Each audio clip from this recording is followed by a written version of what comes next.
Meus irmãos, graça e paz, sejam bem-vindos ao canal Voz das Nações. E hoje vou deixar aqui uma reflexão, uma meditação, um vídeo rápido falando sobre a Santa Ceia, só que eu vou falar de uma maneira exclusiva de um versículo que o sistema religioso coloca na mente das pessoas de uma maneira fraudulenta, vou falar assim, fraudulenta. Vamos para mais essa criptograça e lembrando você que Santa Ceia é uma das idolatrias do meio das ditas igrejas, a idolatria. E tem pessoas que falam, não, eu não adoro imagem de escultura. O que é a dita ceia para vocês? Adoração, aquele pão, aquele vinho, é sem palavras, meu irmão. A adoração a esses pedaços de pão e uns ml de suco de uva é tão grande que não pode dar à criança, tem que ter cuidado para não deixar cair no chão.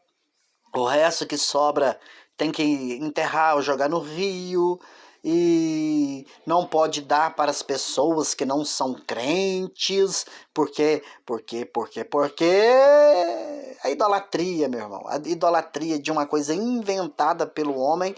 E de vez em quando agora eu vou refazer alguns vídeos que eu falei da dita ceia, e vou começar por aqui, ó. Vou mostrar para você um versículo que eles colocam fraudulentamente. João, o capítulo é o 53, diz assim, ó, João capítulo 6, 53.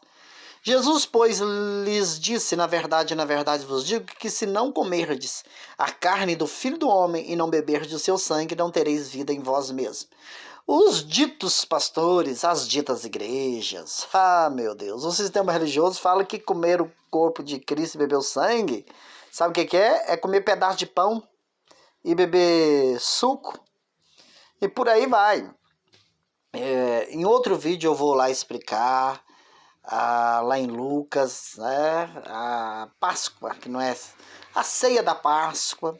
Outro vídeo eu vou trazer, tem uns 300 vídeos explicando a questão lá de 1 aos Coríntios capítulo 11. Tem muitos vídeos aí no canal, tá bom? Falando sobre isso. E aqui eu vou falar, queridos, onde está escrito aqui que comer o corpo e beber o sangue é comer pão e beber vinho? Estou falando de João capítulo 6. Hein? Mas o que a Bíblia diz? O que é comer o corpo de Cristo? Comer a carne de Cristo? Vou falar assim, comer a carne e beber o sangue dele. O que é? Primeira coisa que nós vamos fazer, vamos ler o contexto aqui, quer ver? Ó, versículo 54. Diz assim: quem come a minha carne e bebe meu sangue tem a vida eterna, e eu ressuscitarei no último dia. Primeiro aqui está falando de coisas que aconteceu lá no primeiro século. Somos sabedores que já se cumpriu. O último dia aconteceu no primeiro século, tá? Vou fazer um videozinho sobre isso aqui também. É bacana demais. Aí versículo 55, ó. Versículo 55 diz assim: porque a minha carne verdadeiramente... Deixa eu destacar. Ué, o trem não tá querendo destacar não. Lascou. Agora destacou. Porque a minha carne verdadeiramente é comida e o meu sangue verdadeiramente é bebida. Tá falando da carne e do sangue. Tá falando de pão e de suco aqui, meu irmão.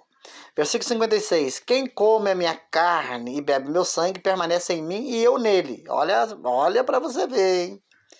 Olha aí, mano. Versículo 57. Assim como o Pai que vive me enviou, e eu vivo pelo Pai, assim quem de mim se alimenta também verá por mim. Ou seja, Cristo alimentava do Pai e os servos dele precisavam alimentar de Cristo. Só isso aqui não precisava de muita coisa, mas vou continuar aqui por causa do tempo. Versículo 58. Este é o pão que desceu do céu. Não é o caso dos vossos pais que comeram o maná e morreram. Quem comer este pão viverá para sempre. Olha só para você ver.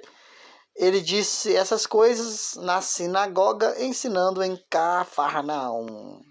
Olha, obviamente, Jesus está fazendo uma diferença de algo material com algo espiritual. Primeira coisa aqui. Está falando que ele é o pão. Cristo é o pão. Não está falando que outra coisa é ele.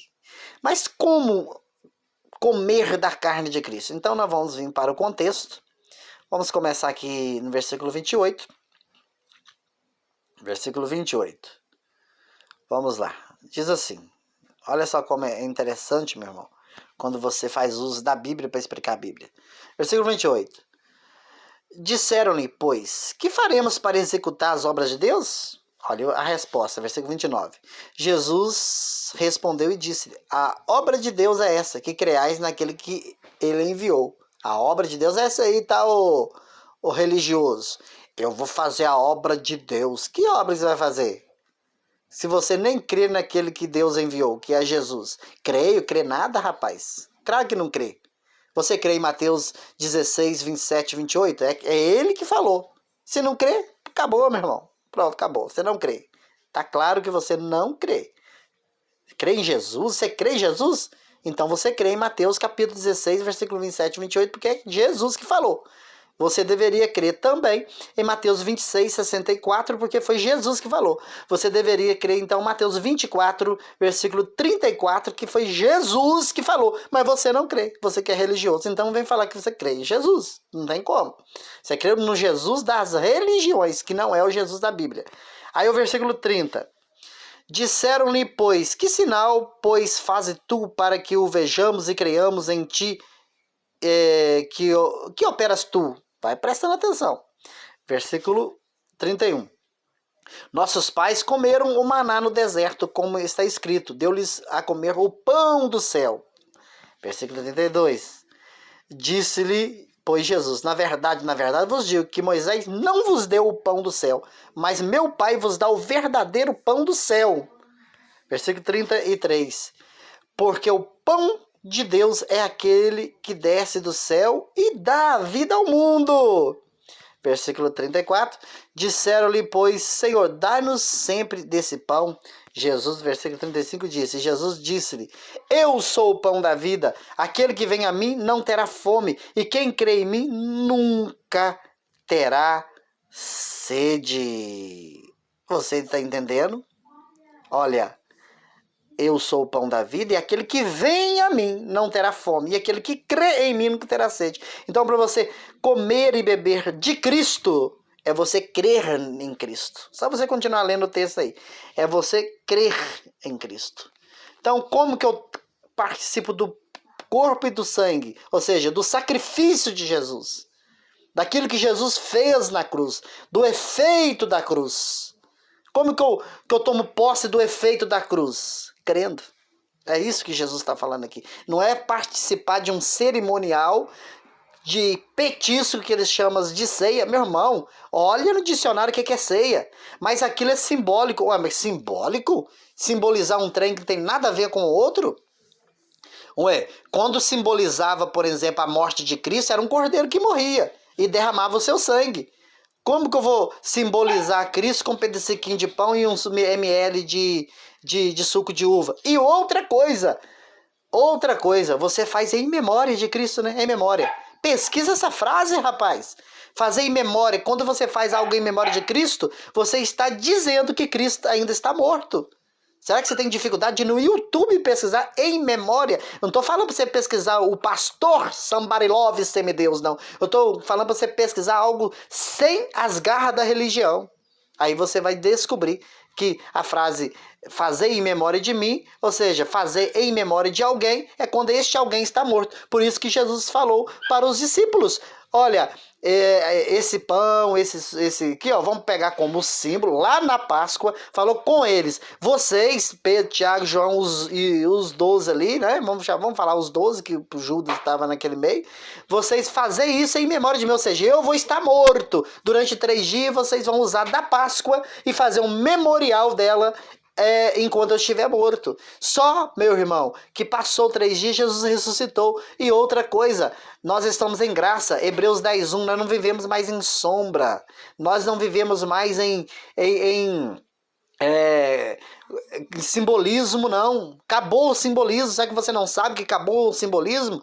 Colossenses capítulo 2, versículos 16 e 17. Já era o simbolismo. Nós vivemos a imagem exata, que é Cristo. Que é Cristo. Qualquer coisa que simboliza está errado, meu irmão. simbolismo, no sentido de simbolizar... Não, a obra de Cristo já foi consumada. Fica na graça e fica na paz. Até o próximo vídeo.